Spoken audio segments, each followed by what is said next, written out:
তো যে কথা বলতেছি, এখন আপনারা যদি মনে করেন যে সালাত তো আদায় করতে হবে, একটা মানুষ সালাত তার ঘরে আপন ঘরে পড়তে পারে, কোনো রাস্তাঘাটে চলার পথে পড়তে পারে, গাড়ি যানবাহনে পড়তে পারে, অথবা ইবাদতখানে গিয়ে পড়তে পারে সত্য ব্যক্তিগত পড়তে পারে। কিন্তু জমাতে সালাত আদায় করলে তার পূর্ণ বেশি, সব বেশি। জমাতে সালাত আদায় করতে হয় যে করতে হবে না, যেভাবে চলে আসছে আমরা বাধ্যতা দেখে আসছি এভাবে পড়তে হয় না।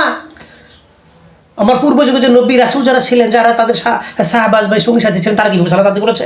বিনিময়ে বিক্রি করে দিয়ে সালাত আদায় করেছে না, নিজের সালাত নিজে আদায় করেছে। মানুষ সাথে তাদের মুক্তাদি হয়েছে বা ইক্তেদা করেছে, এটাই নিয়ম। এটা মানে এটা সহজ পন্থা বলতে গেলে, আপনি মসজিদে যাবেন, ইবাদতখানে ঢুকবেন, অনেক মুসল্লি থাকবে, সেই মুসল্লিদের ভিতরে যে যোগ্যতা সম্পন্ন মনে হবে, পারদর্শী মনে হবে, তাকে ইমামতি করার যোগ্যতা মনে করে তাকে ইমামতি দিতে হবে, দায়িত্ব পালন করার জন্য দিতে হবে। সেই ইমামতি করবে, আপনার সালাত আদায় হবে, তারও সালাত আদায় হবে। বিক্রি করে নয়, বিক্রি করলে তার নিজের সালাত আদায় হয় না, এমনিতেই হয় না। বিক্রি করলে আর কেমনি হয়? উদাহরণ আপনি যুক্তি দেবো না, মুক্তাদি সালাত ইমাম নিজের সালাত হতে পারেন ইমামের, তার সালাত কি আদায় করে দেয়? এটা একটা বড় চিন্তা, আমার উচিত কথা আমি চিন্তা করি, তার সালাত কি আদায় করে দেয়?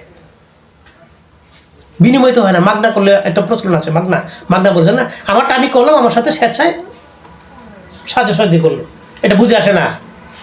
বিক্রি করলে আর সেই সালাত তার আদায় হবে না। দিন বিক্রি করার বিনিময়, দিনের বিনিময় হারাম, নিষিদ্ধ। দিনের বিক্রি করার মধ্যে যে দিনের যে বিক্রি করার যে বিশুদ্ধ, দিন বিক্রি করা দিনের বিনিময় হারাম, এই দিনের বিনিময়ের মধ্যে এটাও একটা বিনিময়। ইমামতি টাকা নিয়ে, টাকা পয়সা নিয়ে ইমামতি করে, এটা একটা বিনিময়। এখন যদি বলেন যে ইমামের পেট আছে না, খাউন লাগবো পড়ুন লাগবো না, এটা কে দেখবে? এটা তো রাষ্ট্রের দায়িত্ব দেখার। এখন রাষ্ট্রের দায়িত্ব দেখে না, তাহলে জনগণের কাছ থেকে উঠে টাকা দেখে না, এটা হবে না। আপনি যদি বিশ্বাস করেন এটা রাষ্ট্রীয় দায়িত্ব, ইমামের বেতন দেওয়া, মুয়াজ্জিনের দেখভাল করা, মসজিদের দেখভাল করা, ইবাদতখানার দেখভাল করা, মসজিদের দায়িত্ব, রাষ্ট্রের দায়িত্ব, তাহলে আপনাকে সেই রাষ্ট্র বানানোর জন্য, রাষ্ট্র তৈরি করার জন্য, সেই রাষ্ট্র সৃষ্টি করার জন্য আপনার মেহনত করতে হবে।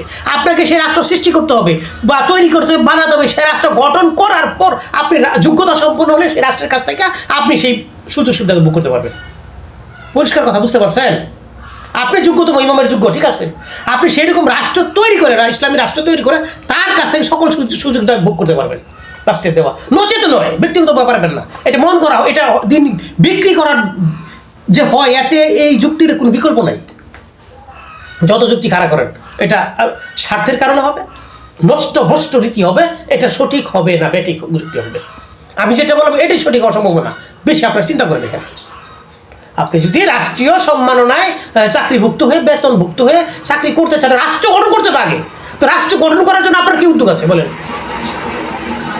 খাওয়া দাওয়া ফুর্তি করো, দুনিয়াটা মস্ত বড়, এইভাবে চলবেন? আপনি রাষ্ট্র গঠন করার নিয়তি নেই, দিন প্রতিষ্ঠার নিয়ত নাই, আপনি জনগণের টাকায় চলবেন, ওই ইহুদি খ্রিস্টান পণ্ডিতের টাকা চাঁদা তোলার খাওয়ার মতো হয়ে যায়। দেখেন আপনি যুক্তিগতটা দেখেন, হয়তো ওই এই উচিত কথা, কিন্তু আমি আমার নিজের সাথে বলি না, এই উচিত কথাগুলো আমার নিজের সাথে নিজে বলি, আমি একটু শেয়ার করলাম আমার মনের মতো করে। এটাকেও চাই গ্রহণ করুক, চাই না করি, এর বিষয় না। তো এইটা হুঁশ রাখতে হবে। সালাত একটা মুমিন মুসলমানের জীবনে অত্যন্ত মূল্যবান বিষয়, ইবাদত। সেই ইবাদতটা একেবারে নির্ভেজাল করে, একনিষ্ঠভাবে করতে হবে। নির্ভেজাল তখনই হবে যে বিনিময় হবে না। ইমাম মুক্তাদি একই সালাত একই পর্যায়ে আদায় করতে হবে, এটা বুঝে আসে না। একটু বুঝে আসার চেষ্টা করুন। আপনি একটা পৃথিবীতে কাজ করছেন, জমিতে কাজ করছেন, অথবা কলকারখানায় কাজ করছেন, আপনার সহকারী হিসেবে, শুভাঙ্গী হিসেবে কেউ আপনার কাজটা সাহায্য করবে, আপনি বলেন ভাই আপনার কাজটা পরিপূর্ণ আপনি করছেন, কিন্তু সাহায্য করার ব্যাপারে কাজটা আরও সুন্দর হচ্ছে, আগে ভাগে হচ্ছে, এটা কিন্তু দূষণ না, সেটা চেক করছে।